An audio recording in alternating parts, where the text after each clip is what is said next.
Welcome to the deep dive. It's really great to have you here with us today. You know, if you look around, there's probably a single piece of advice that dominates the modern world, like more than anything else. Oh, absolutely. It's everywhere. Right. You hear it in commencement speeches, you read it in best-selling self-help books. You might even have it printed on your morning coffee mug right now. It's that phrase, just be yourself, follow your nature. Yeah, the classic coffee mug wisdom. Exactly. And it sounds incredibly comforting, doesn't it? I mean, it implies that deep down, whoever you inherently are is, well, exactly who you need to be, no changes required. Which is very reassuring thought for a lot of people. It really is. But what if that advice is actually a trap? Like, what if simply following your baseline nature is the exact thing keeping you from reaching your actual potential? I mean, it's a premise that completely upends how we usually think about personal growth, right? Yeah. We're so thoroughly conditioned to believe that our default settings, our baseline instincts and personalities are somehow sacred. Yeah, untouchable, Okay. basically. Right. But the source material we're digging into today really takes a sledgehammer to that assumption. And that's exactly why we're here. Today, we're bringing you a deep dive into a really fascinating essay. It's translated by Kinyu, entitled A Cloud of Fog About Nature, by the philosopher Xuefeng. Such an evocative title, too, A Cloud of Fog. It is, yeah. And our mission for this deep dive is to help you navigate this exact philosophical fog. We're going to unpack the ancient Buddhist and Taoist concepts of what nature actually means, decode the very dangerous contradiction between following your nature and just being willful, and figure out how all of this applies to your own pursuit of growth. Because, the stakes here aren't just theoretical. This isn't just about ancient texts sitting in a dusty museum somewhere. No, not at all. This is about the mechanics of how you make decisions every single day. Yeah. And whether those everyday choices are actually serving the ultimate goals you've set for yourself or, and this is the scary part, if they're actively sabotaging you. Okay, let's unpack this. We need to start by establishing the baseline here. What does this text actually mean when it talks about nature? Because in this philosophical context, we aren't just talking about, trees and hiking trails. Far from it, yeah. The text opens with this massive, really cosmic perspective. It states that the universe itself is a stage, and all phenomena, absolutely everything that happens in reality, are nature's dances. Nature's dances. I love that phrasing. It's beautiful, right? Yeah. It's describing the underlying biological and energetic current of existence. And to anchor this concept, the author brings in Master Bodhidharma. Right, and for those who might not be familiar, Bodhidharma is essentially founding father of Zen Buddhism, so when he speaks on this stuff, it's foundational. Exactly, it's bedrock philosophy. The author points to his bloodstream sermon, and the core takeaway there is pretty absolute. He says nature is Buddha, and Buddha is nature. Wow. Yeah, and Bodhidharma goes so far as to say that without perceiving nature, all teachings are demonic talks. Demonic talks. That's intense. It really is. Basically, if you don't grasp your own nature, everything else you try to learn is just useless noise. It's a profound equation, honestly. He's equating your fundamental nature with enlightenment itself. And the author builds on this, right? He brings in another pivotal figure. Yes, the sixth patriarch, Huineng, specifically referencing his famous Platform Sutra. And Huineng's view of human nature is incredibly optimistic. How so? Well, he claims that self-nature is intrinsically pure. It's self-sufficient, it's free from change, and it possesses the capacity to manifest all things. I mean, it paints this beautiful picture, right? The idea that at the very core of our being, underneath all our stress and our flaws, there is this pure, untouched perfection. It's a very appealing idea. Yeah, and if that's true, the logical next step seems obvious. If our nature is intrinsically pure and perfect, then we should just follow it. We should just let go, stop trying so hard, and let our internal nature guide us. But that right there, that is exactly where the trap springs. Yes, the fog. That's the massive realization Juefeng points out in the essay. If nature is pure, we absolutely should follow it. But reality, just looking around at how human beings actually behave in the world, tells us a completely different story. Because people just do whatever they want. Exactly. Because people who are willful, people who just waywardly do whatever their impulses dictate in the name of following their nature, they do not become enlightened. Right. They don't become Buddhas or reach their highest potential. They usually just create total chaos. Okay, I have to push back on this ancient wisdom for a second, because this is where the philosophy violently clashes with modern reality for me. Let's hear it. So If my baseline nature on a Tuesday morning dictates that I want to sleep right through my alarm clock, ignore all my responsibilities, and eat an entire chocolate cake for breakfast, is that intrinsically pure? I'm probably not. Right. Because it feels like if I follow that specific nature, I'm definitely not becoming a Buddha. I'm just getting fired from my job and dealing with a massive sugar crash. Well, what's fascinating here is, and let me challenge that example because it highlights the exact problem the text is talking about. Mm. Is eating an entire chocolate cake really your nature? I mean, it feels natural in the moment. Sure it does. But is that just modern dopamine addiction and impulse masquerading as nature? That's where Xu essay draws a really harsh line. Ah, I see. What you're describing, indulging every whim and calling it being true to yourself, isn't following nature. It's just being willful. Right. And that exact friction between a pure nature and human willfulness is what the author calls the fog. So we basically confuse our petty ego drives with our profound cosmic nature. Exactly. We mix them up constantly. Ah, okay. So there's a distinction between the underlying current of who we are and just, doing whatever we want whenever we want. Yes, a very important distinction. So to help us understand why that willfulness is such a massive roadblock, the author actually maps out how the human ego develops and asserts itself, right? He breaks willfulness down into 3 archetypes. He does, and it's a brilliant framework. Think about this as an evolutionary scale of ego, and I want you listening to reflect on where you might fall on this spectrum. It starts with a profile called Jiaowei, which represents the weak-willed person. And we should clarify, weak-willed here doesn't mean they're a total pushover. Right, right. A Jowie is someone who definitely has their own ideas and their own cognition. The problem is those ideas often conflict with the Tao, the greater path or the objective truth of reality. They desperately want things to go their way. But there's a saving grace for them, isn't there? There is. The defining characteristic of the Jiaowei, the thing that saves them, is that they still possess a profound sense of awe in their hearts. That word awe is doing a lot of heavy lifting there. What does that actually look like in practice? It means they recognize there is a reality bigger than their own desires. Because they have awe, even when things don't go their way, even when they're incredibly unhappy about a situation, they're ultimately willing to yield. So they bend. Exactly. They bend to the greater reality, rather than trying to force reality to bend to them. And because they can yield, the text notes, they can still walk the path of the Tao. They essentially survive their own willfulness because their ego isn't entirely rigid. But then we escalate to the second profile, which is Lexian, the medium-willed person. And honestly, this one is painfully relatable. Oh, it really is. We all know Alexian. Right. The Lexian is someone who deep down knows they're wrong. But they have this massive, fragile self-esteem. They're entirely driven by ego preservation.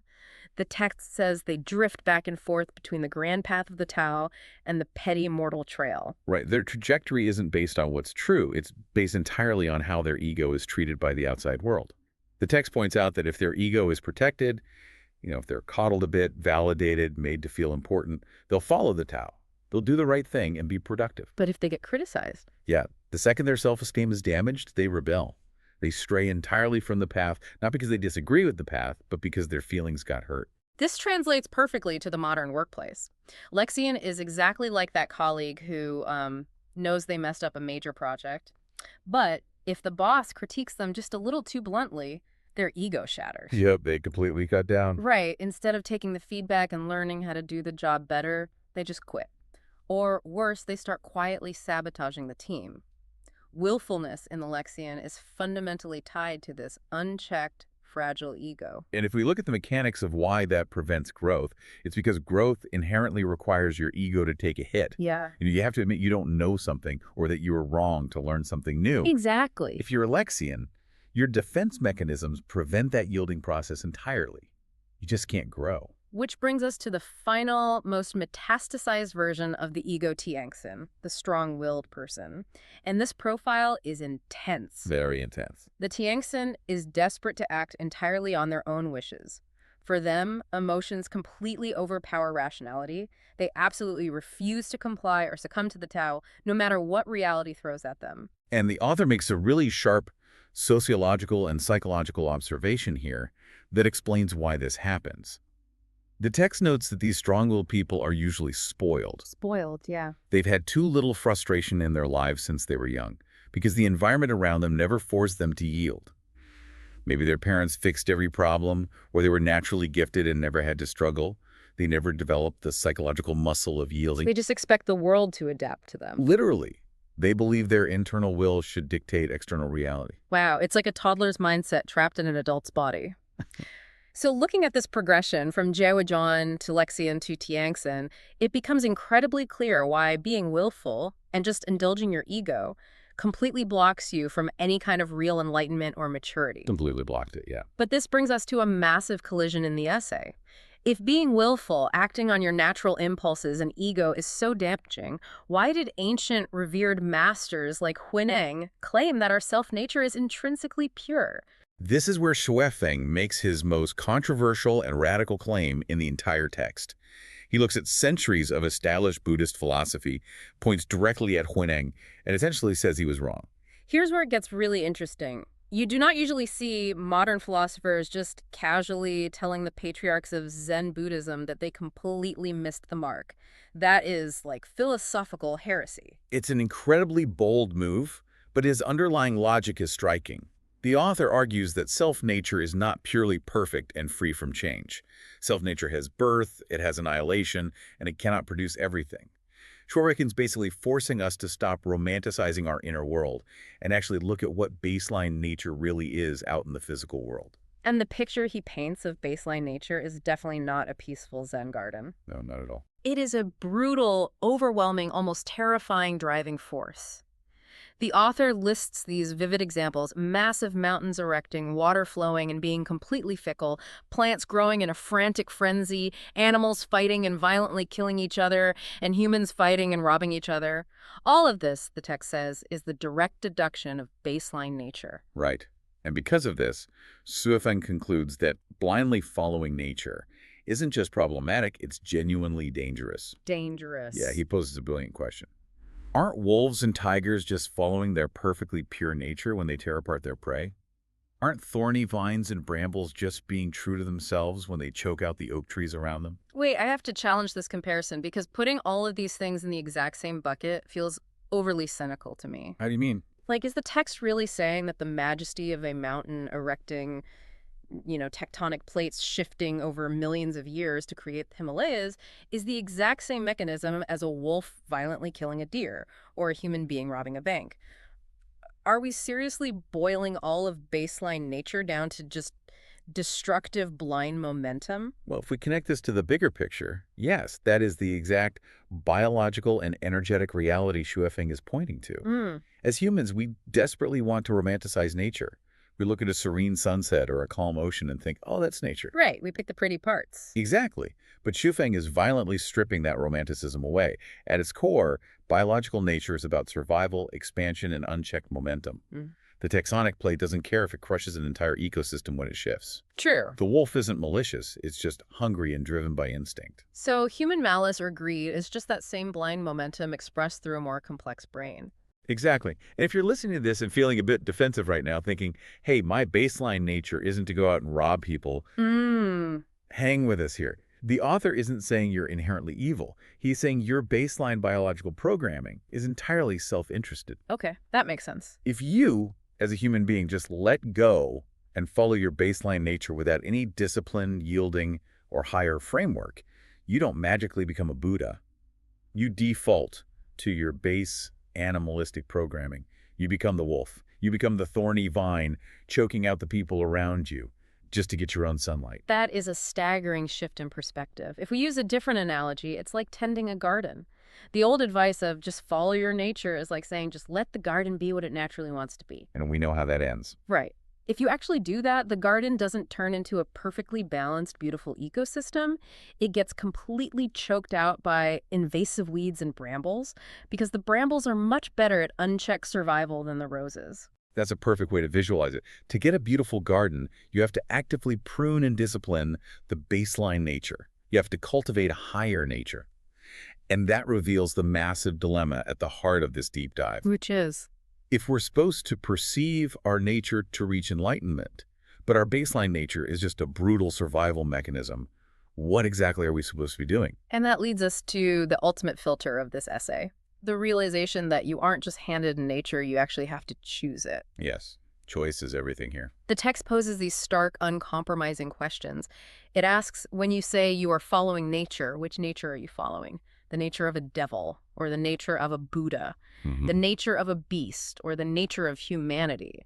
Are you following the random, chaotic will of biology, or the disciplined will of a higher self? And to hammer this point home, Shuken uses two really distinct analogies. First, the cat analogy. He states that if you want to be a cat, the fundamental rule is you must catch mice. That is the nature of the role. Makes But if a cat suddenly feels compassion and pity for a mouse and decides to let it go, it is fundamentally no longer acting as a cat.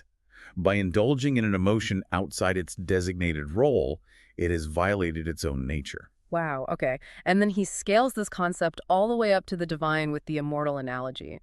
He says, if you want to be an immortal, a transcendent being, you must strictly follow immortal nature. Exactly. If an immortal looks down at the mortal world and starts moaning, lamenting, and crying over human marriages and funerals, they are instantly no longer an immortal.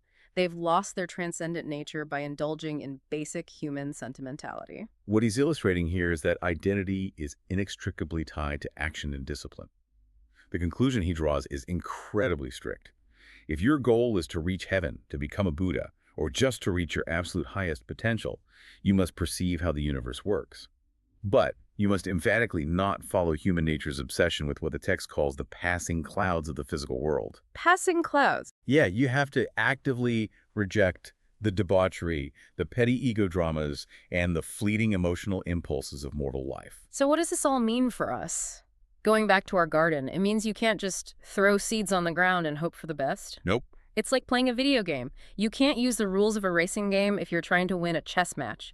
You have to willingly adopt the nature of the specific goal you want to reach and ruthlessly prune everything else. That's exactly it. If you want to be an immortal, you can't act like a petty mortal. If you want to be a master of your craft, you can't indulge the weak-willed nature of a beginner who quits when it gets hard. You have to manually overwrite your baseline programming with the nature of the thing you are trying to become. This raises an important question that challenges the whole modern self-help industry. We spend so much time, money, and therapy trying to figure out who we really are at our core. We treat uncovering our baseline, authentic nature as if it's the ultimate finish line. Like it's the prize. Exactly. But Zhuofeng's philosophy suggests that uncovering your baseline nature is just the starting line. True growth isn't about accepting your baseline urges. It's about having the discipline to override them. It's about recognizing the fog and choosing to step out of it. To wrap this up, the journey we've been on today completely redefines that cliché coffee mug advice. It really does. Following your nature is not a free pass to do whatever you want.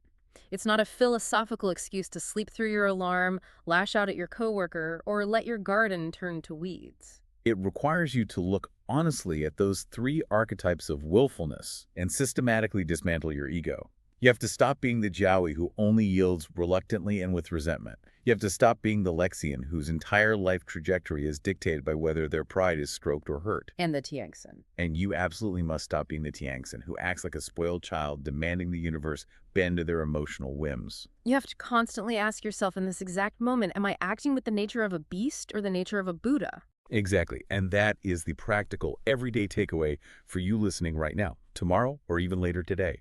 When you feel that sudden, sharp urge to just be willful, to snap at a family member, to give up on a complex project because it's frustrating, to indulge a destructive impulse just because it feels natural, I want you to pause.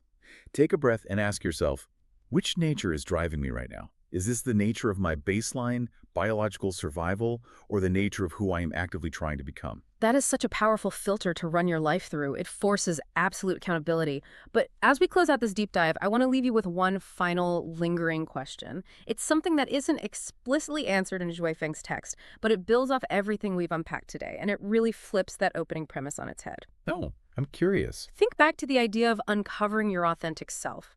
If reaching your highest potential requires you to strictly adopt a higher nature, to ruthlessly prune your baseline impulses, and completely ignore the mortal passing clouds, what happens to your original authentic self? Does true enlightenment require us to completely overrate the person we were born as? Or is it possible that the wild, willful, authentic self we spend our entire lives trying to protect was just an illusion to begin with? Just a temporary collection of survival instincts we mistook for a soul? Something for you to chew on today. That is a phenomenal and slightly terrifying question to sit with. Thank you so much for joining us on this deep dive. Keep questioning the fog, keep actively choosing your nature, and we'll catch you next time.